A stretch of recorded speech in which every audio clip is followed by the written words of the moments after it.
Everyone, welcome. Welcome back to Thursday meditation. Mm. So, yeah, last week we were going through these endowments, these like privileges, these fortunes, these leisures that we have. So, um, I think we continue on that a little bit, um, and let it sink in to see, is it can we internalize it? Can we feel it? Can we see our situation that we have? Um, so I think we do something like this in this context. I think it's easy to go through the checklist, right? The to-do list, so to speak. But it's hard to bring it in and make it impactful. But I think we can do it.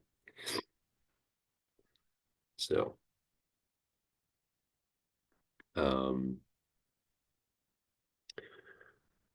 yeah, we just start the session by checking our posture, making sure we're comfortable.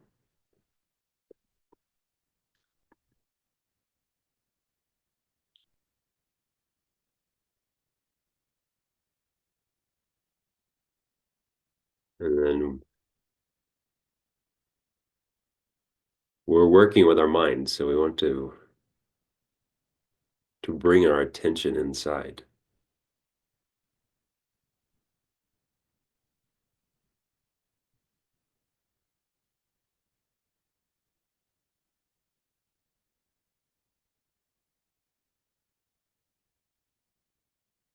So we want to reduce our distraction and get away from the physical uh, distractions of the senses,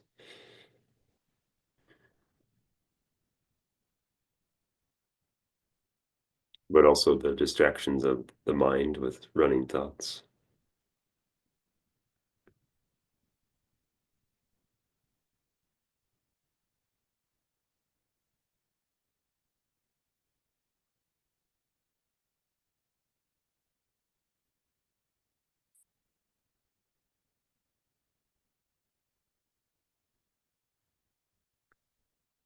So a good way to do that is to observe the breath, to really anchor our attention on something that's going to be there, whether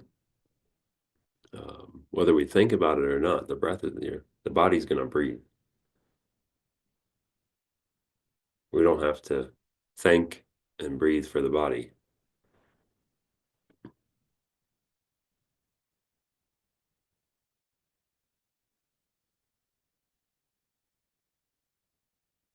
So maybe we just take like maybe 3 or 4 minutes and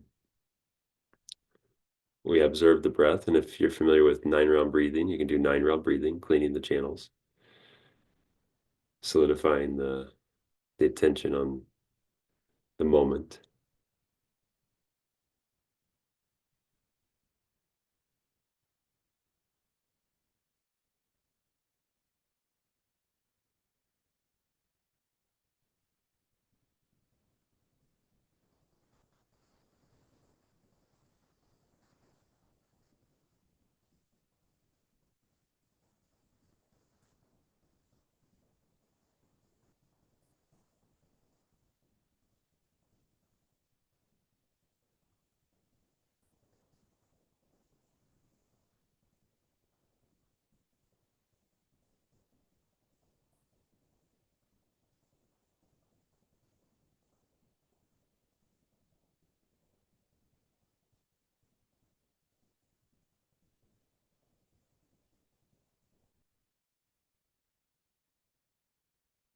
And if distractions arise,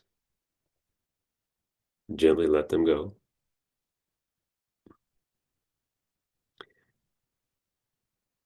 and return your attention to your breath.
We bring to mind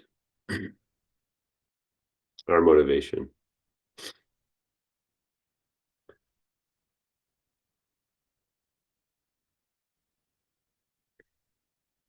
thinking that through this practice, through meditation, through working with our minds,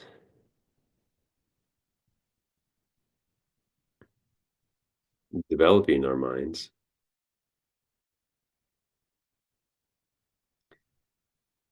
may we be of benefit to others.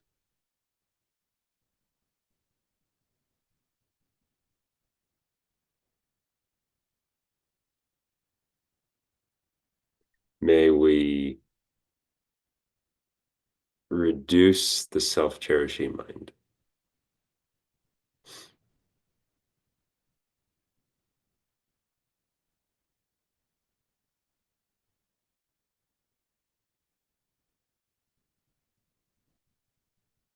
It's kind of like the displacement of water, like in the bathtub, right?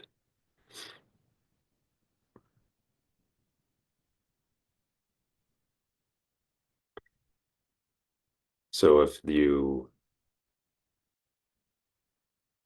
you're always thinking about yourself, there's no uh, there's no space to think about others.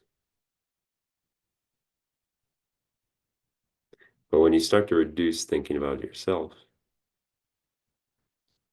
there's space. There's space for others. And the more that we think about others, the less we think about ourselves. The more virtue that we create,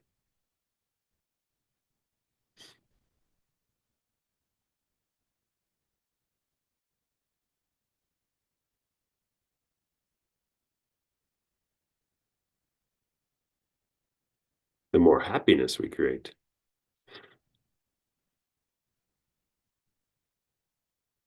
I can't think of a time when I thought about others or did something for someone where I was unhappy.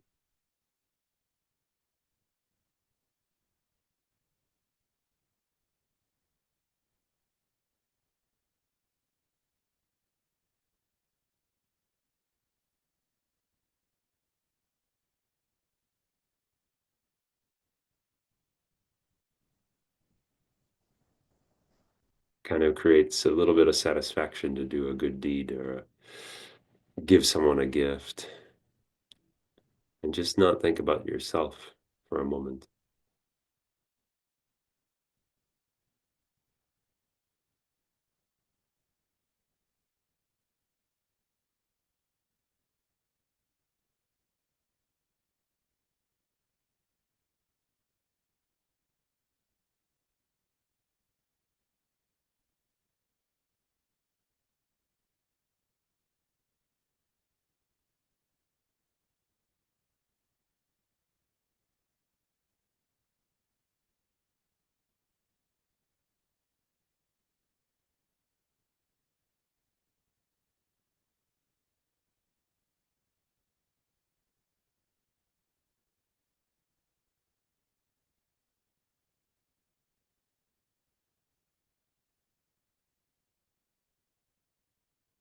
So how do we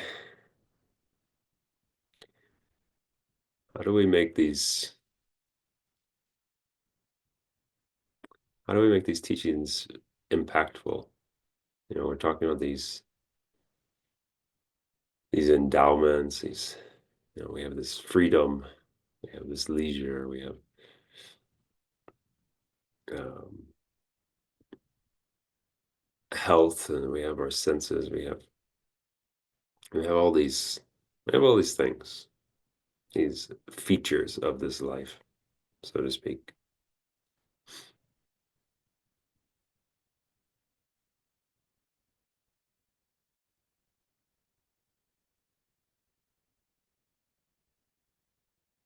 And if we just think about the beginning of the meditation, watching the breath, right? We get a little taste. We get a taste that, ah, I can calm my mind a bit.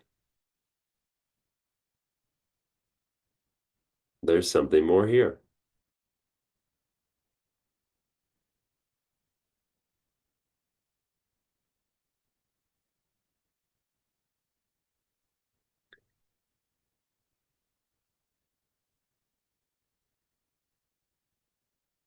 So we start to see that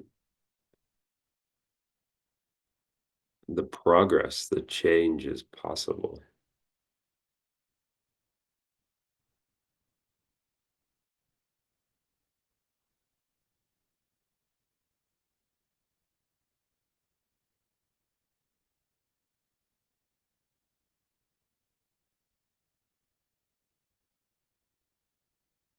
You can see our mind is flexible. It has this characteristic of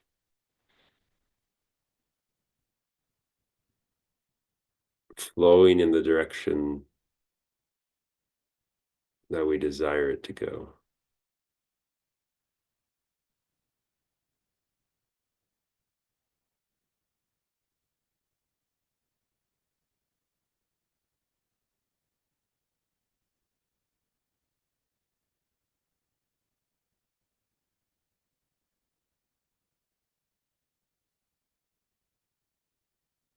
And then look, we have this time.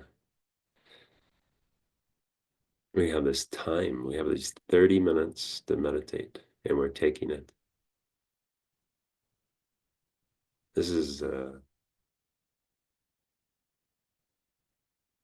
this is a luxury that not everyone has in our world.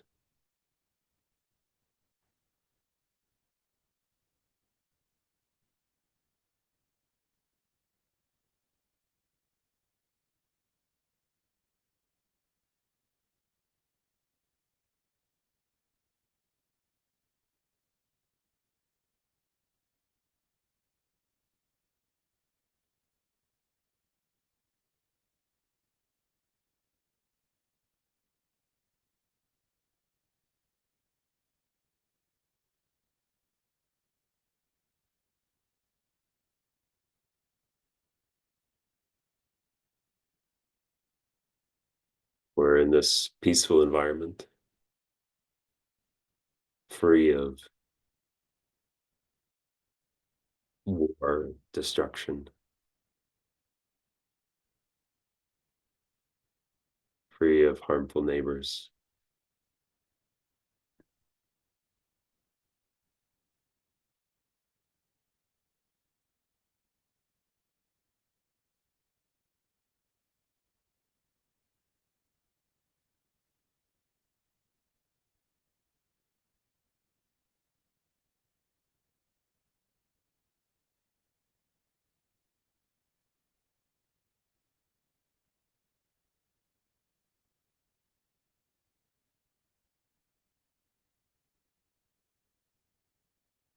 So we have the ingredients and the recipe for enlightenment.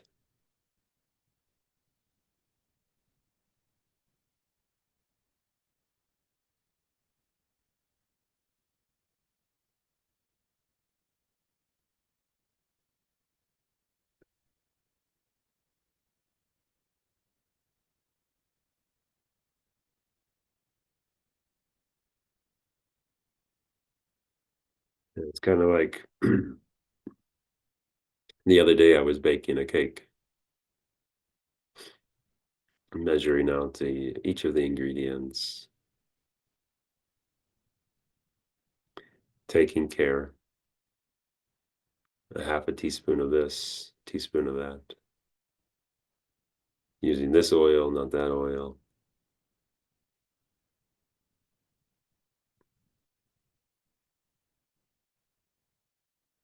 And then an hour later, there's a cake.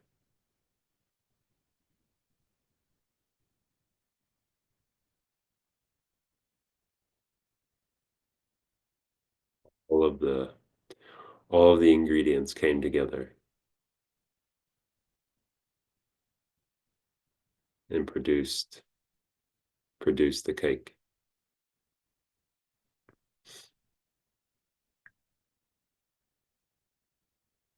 All the conditions were there with the oven, the heat, the baker.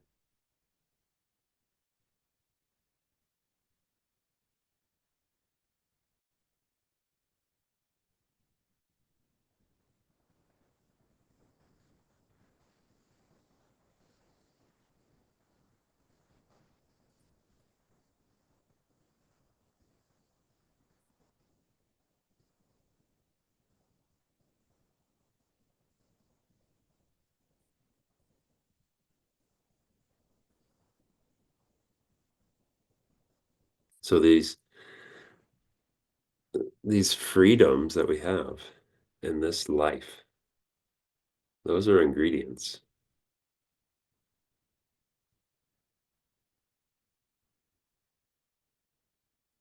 So we got them. We have the ingredients.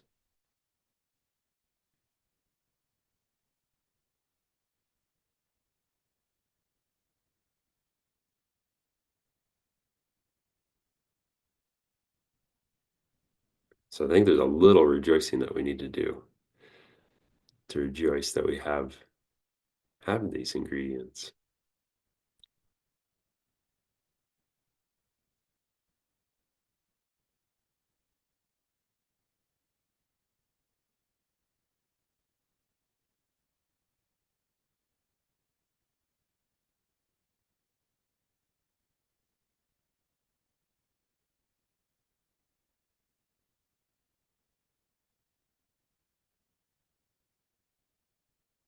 But then when we're done rejoicing, when that party's over, we have a little work to do.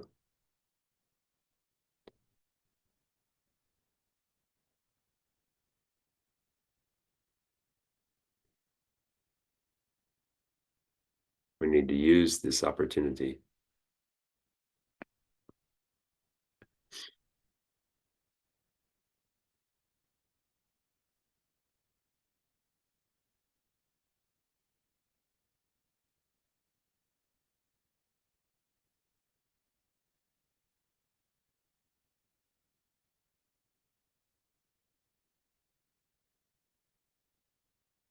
And when we see that, I think it's possible to see that the situation and the progress, right? We can see our mind changing a bit through the practice. It's small, but it's there. If it wasn't there, I don't think we would continue with the practice.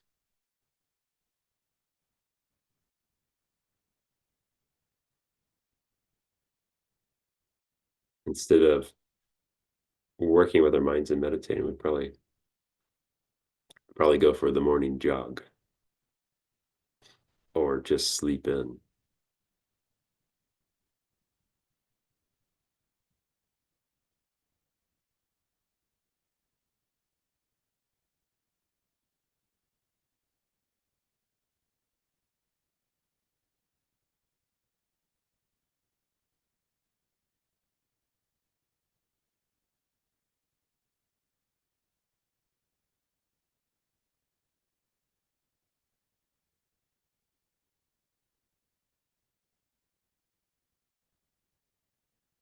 So I think for me, it's really revealing, doing the practice, kind of like sanding a piece of wood. It gets smoother and smoother and finer and finer.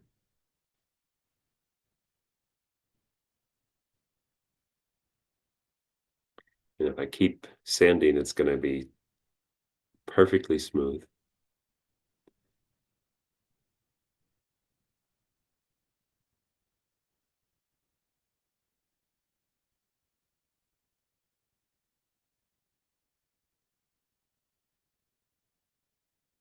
So just like this enlightenment business,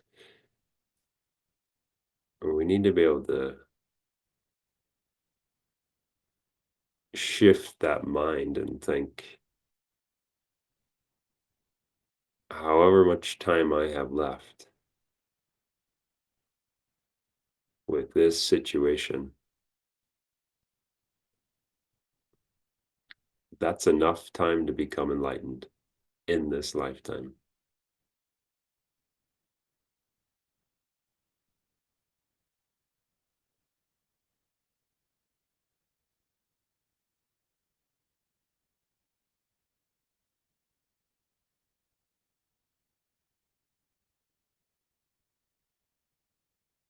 No reason why it's not possible.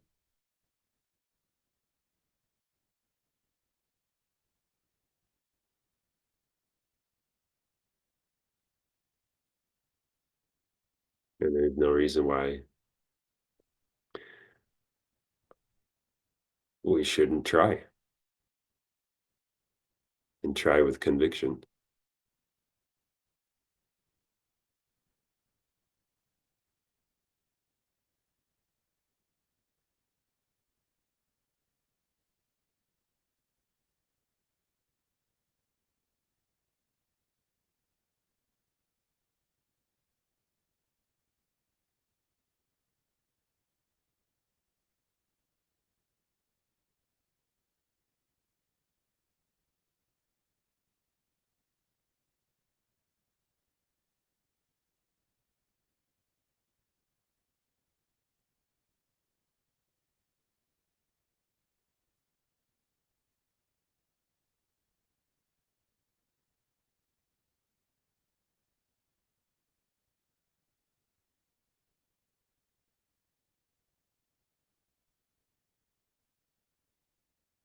So when we're meditating here, or calming our mind, we're watching our breath, we're tasting the potential of our mind. And when we're contemplating on all of our good fortunes,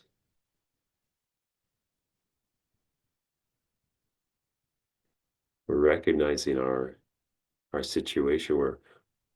We're rejoicing in our situation. We're recognizing the power of this situation.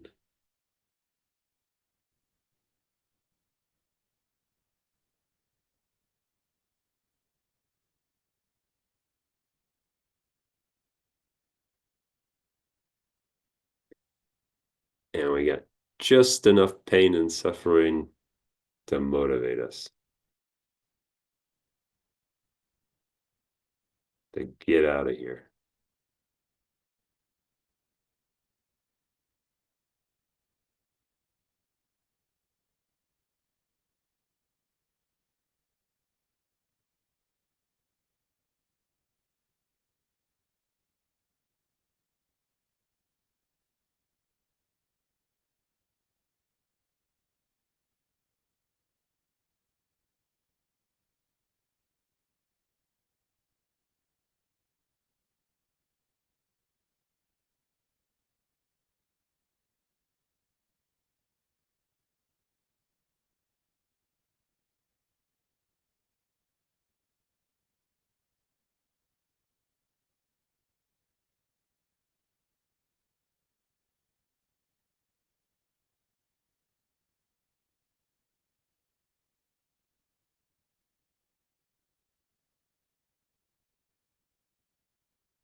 So for the next week,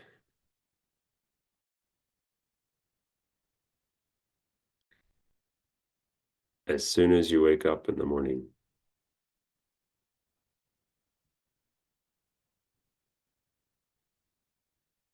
May we all have the thought, enlightenment is possible right now, and I have all the ingredients to do it.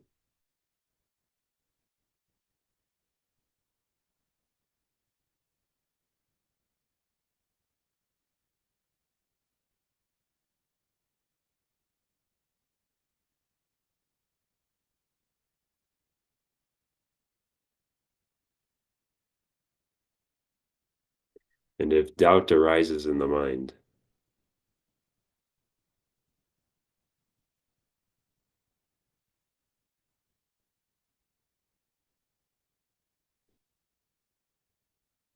meditate on it and ask that doubt where it's coming from.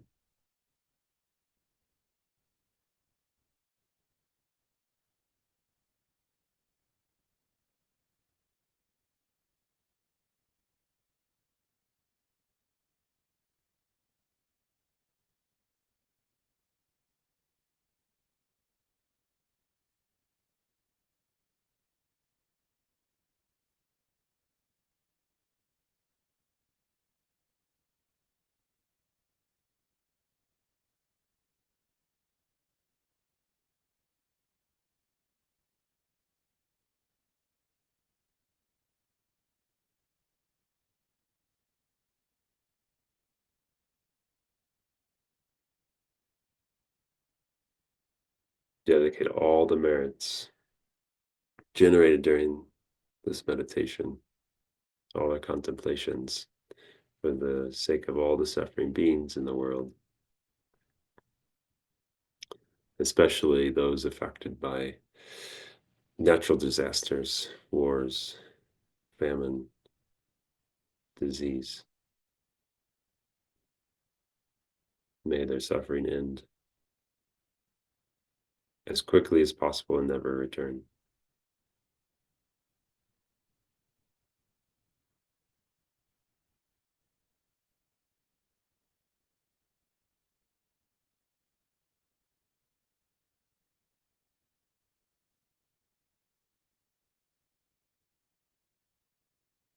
Thank you, everyone. Thank you.